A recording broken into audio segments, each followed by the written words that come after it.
Hey y'all, this is Tony with Rainbow Restoration of Dickinson. We're bringing you another Rainbow Restoration Insight. Today's topic is what to do after a storm or hurricane. All right, number one is to secure your home. Now, I say that with a grain of salt because if we are under evacuation orders, you do need to check and make sure with authorities prior to returning. Remember, especially in the event of a hurricane, if it's declared a disaster zone, they may have borders up that prevent you from re-entry. And that is for your safety, and that is to help to restore the infrastructure. So check with the authority first before coming home. Second is once you arrive home, secure your home, okay? And it could be as simple as,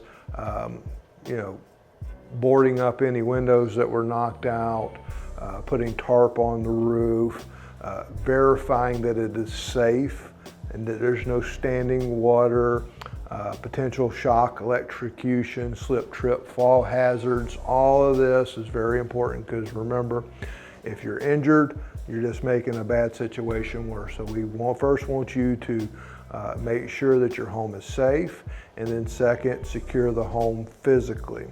A professional can assist with this, so if you need, please call.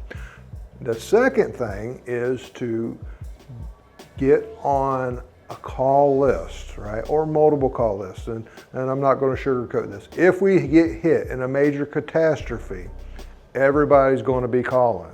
So get on those lists quickly, do not wait, be proactive. We will have people here with Rainbow Restoration, extra people to answer the phone and take your call, and we guarantee you that we will call you back in order.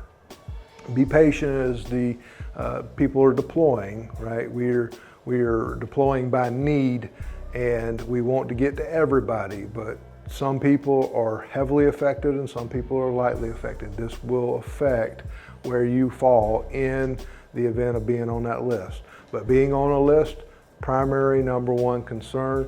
Third would be to check with your local agent. Check in, they will have recommendations, vetted partners, okay? It's always a good idea to use somebody locally when they're available, all right? And then finally, once you do that, and not gonna overstate, get on the list, but then you wanna seek safe shelter. If your home is in a condition that is not livable, seek safe shelter, right?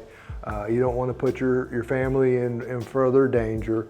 And when the actual work starts in your home, demos going on, you may not wanna be there for that duration. Additionally, if power's out, water and resources are not readily available, and this could be the case, right? Hopefully that's been restored upon your arrival. So you want to make sure that you have the bare essentials of life: hygiene, food, and shelter, right? So seek safe shelter. I hope this was informative. I appreciate you guys. We value you. We value our community. If you have questions, give us a call. We consider it a community resource to provide these educational materials, and we open ourselves to the community for support any and all the time, whether you're a client or not. Give us a call, 832-226-5656. And remember, Rainbow Restoration of Dickinson. We're your community partner. Thank you. We'll see you next time.